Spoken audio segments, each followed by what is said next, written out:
Hello, Internet, and welcome to the Collective Arcana. We are a channel all about tabletop gaming. My name is Wyatt, and today we're going to be talking about the new playtest for Pathfinder 2nd Edition, the Kineticist.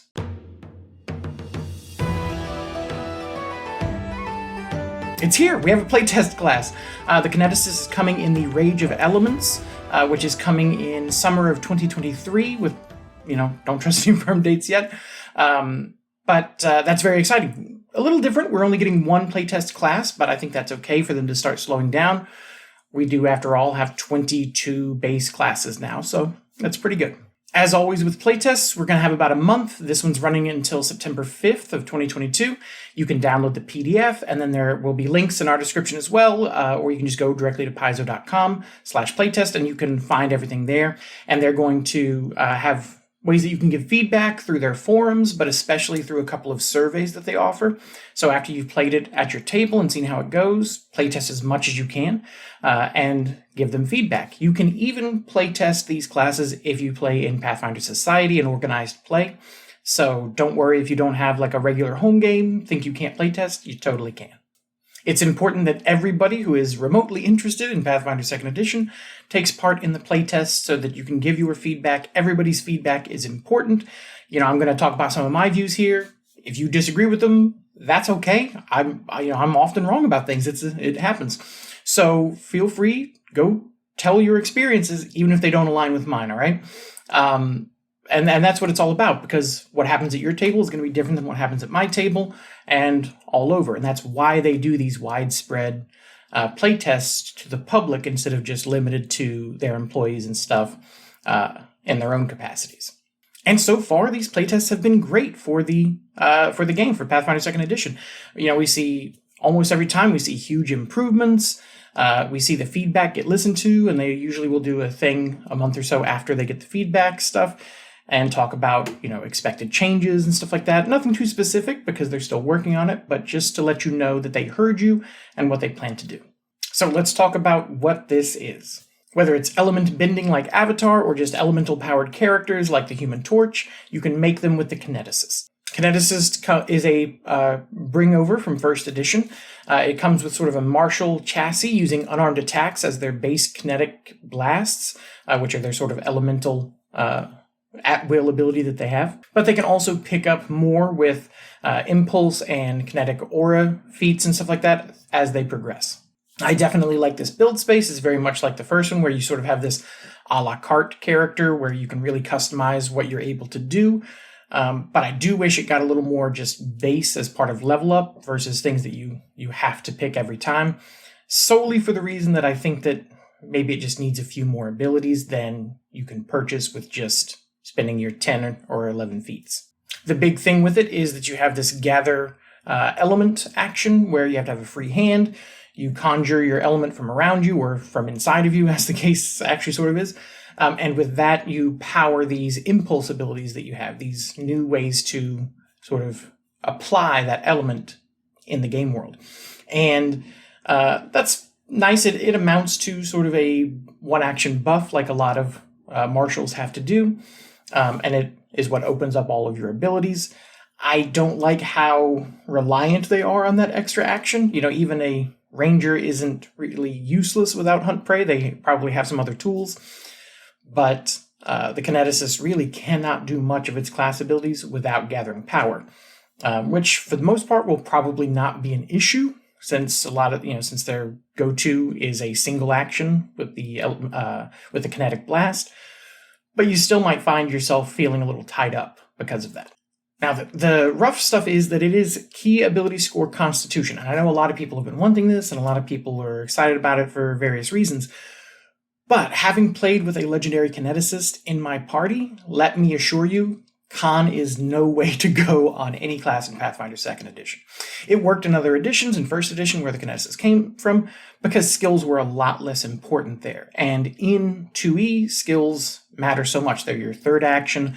They're most things, especially martials, that you're going to be doing outside of combat and stuff like that. So it's not something that you can just sort of shrug off like you could in 1st edition. If you're assuming that you're boosting your key ability score of Constitution up to max, that is just at the beginning of play. That is 4 boosts worth of bonus that are not going to apply to any skills, any d20 rolls, in fact. Nothing that you're rolling a d20 except for fortitude saves is going to be getting those boosts, which means that unless you're being forced to roll a fortitude save, you're really not going to feel like you're getting anything out of having this. And that's especially true right now because the version of the Kineticist we have doesn't have a lot of things that interact with that Constitution modifier. But even if they add them, it's still not going to be in a great place because of skills and things like that. And then they could and probably will offer ways to sort of substitute ability scores so that you can use your Constitution with like athletics or things like that, whatever the case may be. Intimidation would be really fun, especially with fire. But the problem there is you're still having all these special rules just to get around a problem that doesn't need to exist in the form of Constitution as a key ability. It doesn't bring a lot of flavor that just having a high strength or something like that would also do. Hey, I'm tough, I'm hard to kill.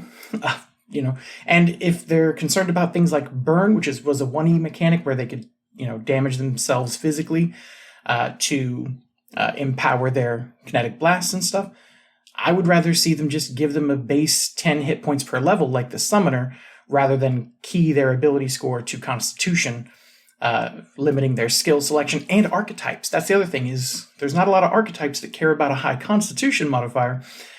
So even if you qualify for them, you're still in a very rough place because you're just not getting any kind of synergy there.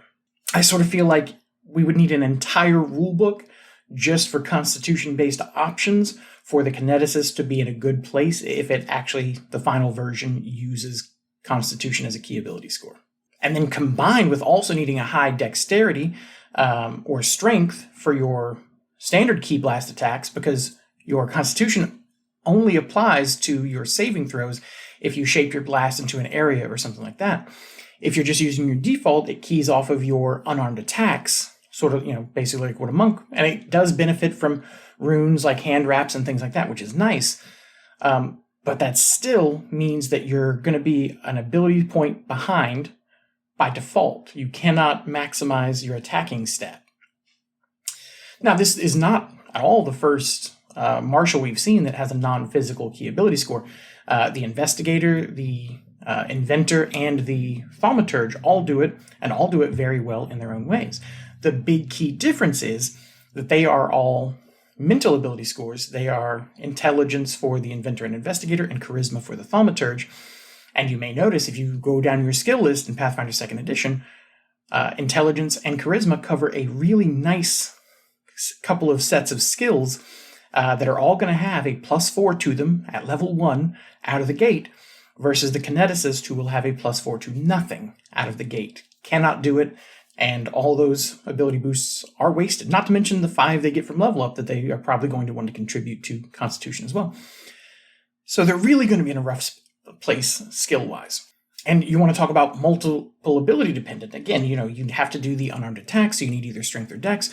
They also only have light armor, which means that they're probably going to need to focus on dex, which means that strength kineticists are theoretically a thing, but they're going to be very hard to pull off, especially at low-level builds. Maybe around 5 or 10, they can start to get off the ground and start to work, and then the Earth Kineticist element has some impulse abilities that you can get that will help with your armor quite a bit, but that particular feat I'm thinking of is a 14th level feat, and that's pretty deep into the game for your AC to start coming online.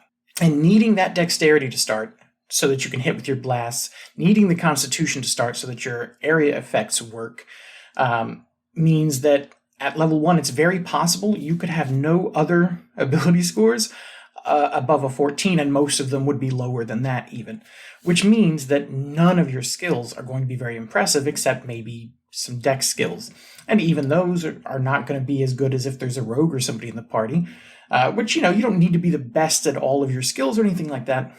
But that means that only dex build is really viable at level 1, and it means that you're not going to have any options other than, the 3 really good, but only 3 skill feats if you want to be contributing to the party as a group. That's very limiting. So for me, I hope that we do not see the Constitution key ability stay. I played with that for 6 months, and believe me, it just does not work in 2e. Not without a whole lot of overhaul and a whole lot of, swapping ability scores for skills and finding other ways to make it viable and stuff like that. All things that are going to take up a lot of design, budget, a lot of time, in terms of work, a lot of time and effort, and they're going to take up word count and space in the book that I would much rather that page of probably overall text goes to giving us a few more cool impulses or other abilities on the Kineticist, instead of just making the sort of meme constitution modifier key ability work. If we're not trying to make that work, that's a lot more space that can go to more fun and more important things, in my opinion. As far as abilities go, I like them. I mentioned before they're a little weak. There's this sort of adapt element ability where you can sort of, on paper, it seems like you can do some really cool, almost like 5e Druidcraft stuff, sort of little magical effects. But in practice, the amount that you can work with at a time is so small, even as you level up, and the applications of it are so limited, it really just feels like a ribbon, like a cool flavor thing, which has value, certainly, but considering it's really the only thing they get by level up without spending feats on, doesn't feel great. So I would like to see that either limited, but empowered in what it can do, sort of rein in the bounds of the things it's capable of, but amp what those fewer things are, or just leave it very amorphous and don't devote build budget and text to it and just say, at you or your GM's discretion, you may describe how you're interacting with the world with a little bit of an elemental flair or something like that. I'd much rather, the version we have is taking up, a page of words and space in a final book for what amounts to prestidigitation, really, in terms of the effectiveness until level 11, and even after that, it's purify food and drink. It's a cantrip. And that really brings me to another sort of thing. Compare the Tremor ability to the Scatter Scree cantrip. One is a feat that you have to buy. The other is something that, a druid can just do with or anyone who has a cantrip. They scale similarly. The damage is similar. Tremor has a larger area of effect, but the difficult terrain it creates goes away at the end of the round. Or at the beginning of your next turn, I think, whereas Scatter Scree, it lasts for up to a minute. So very similar overall. The damage is slightly better on Scatter Scree. The range is the same. But Tremor requires that you gather power first using an action. It means you also have to have that hand free. And then you cast it, but it has this overflow quality that some impulses have that also removes your gathered element from your hand, which means you have to do it again, which means that if you wanted to spam Tremor, it's not a great ability to spam. It's fine, it's a cantrip, but it's not a great ability to build your entire game plan around. But if you were, as an example, you would find that you're spending 3 actions to do something that is about on par, maybe marginally better than a cantrip. That's not ideal. And that's something we see a lot in this Kineticist, is you're getting things that are very similar to spells, but usually also much weaker, and usually at a later level than a spellcaster would have gotten it. So, you can get Flight, for example, at level 8, if you go air and all that, and you can get this fly spell as early as level 7. That's only a level earlier. A lot of them are more like 3 levels earlier. But that's just an example. And it's great because the air one is a feat, which is a bummer, but it is essentially unlimited flight with some really beneficial extra rules to make flying a little easier. And that's awesome. But the thing is, you can't take your party with you. You can't cast it on other people until 14th level, versus the spellcaster who, at the level that you're picking this up, probably has 3 or 4 spell slots that they can use to devote to letting everyone fly. And the thing about flying is, it's great for you, but it's not really going to solve any major problems for the party. That's why, Aarakocra can exist in 5e, and why when they added the Strix and stuff, they had special rules for you can allow them to fly, saying that you can allow people to fly a little lower level. It's probably not going to hurt things in most campaigns, because it really won't. Unless the whole party can fly, they're not going to be able to bypass the boss fights. You could certainly leave them behind to die, one person short in the party while you go to safety. And you could certainly scout ahead, but so could a familiar or, an animal companion or a caster using aerial form, for example. So there's definitely other things that can mimic that. You're just doing it all the time, which is cool. I'm not trying to dismiss it. I'm just saying, is it really worth getting it at a later level and costing an entire feat versus just spell slots for a caster? Are you really bringing anything new to the table besides being able to do it all day? And I mean, you look at like the ability to create stone steps to get up higher. It's a lower level earth ability. It's great. It'd be cool as a cantrip. Do you ever really need to make stairs for 6 hours of the day, or the air one where you can be invisible for all day? That's great. But in my experience, being invisible for 16 hours is not something that comes up a lot in these sort of games.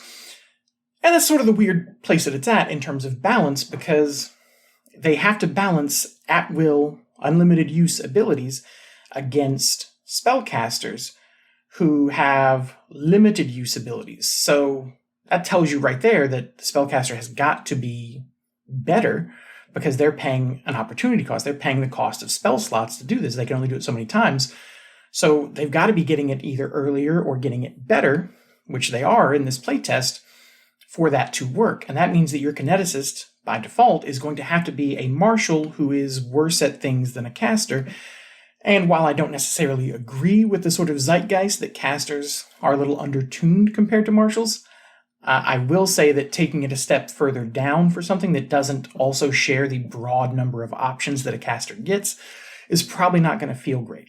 I could be wrong. That's what playtesting is for. But these are just sort of my thoughts right now from where I'm at, what I've seen. I won't have my first game until the weekend, unfortunately. But then from there, I'm going to try to work in a couple of more. I should be able to get between 5 and 8 playtest sessions over the next 4 weeks, which I'd like to get more, but we'll see how it goes. But again, that's the whole point of having so many people doing it, is I can only get through so many individually. We can only get through so many. But as a collective, as a group in the hobby, we can get through a whole lot more. So even if you disagree with everything that I've been saying here, if you love this version of the Kineticist, please, I'm urging you, go share that feedback. Go tell them how wrong I am. Go, make your voice heard, make your table's experience heard, because they are just as valid as anything I'm saying right now. In fact, more, because I haven't actually playtested yet, and if you're doing it after your playtest. Anyway, the point is, please respond to the surveys. The reason that Pathfinder 2nd Edition is so good and all the classes are so cool is because of these playtests. So please go do it. We've got all the links down in the description if you need it. You can, they're all going to direct you back to Paizo directly, where you can get everything, download everything from them, and find all those surveys and everything like that. I'm very excited, despite my criticisms. It's always an exciting time, and I'm sure, despite where I think it is right now, that the final version is going to be awesome because of you guys, because of the community. So thanks so much for watching the video. Go check out the playtest, and we'll see you next time. Welcome to the collective. Bye.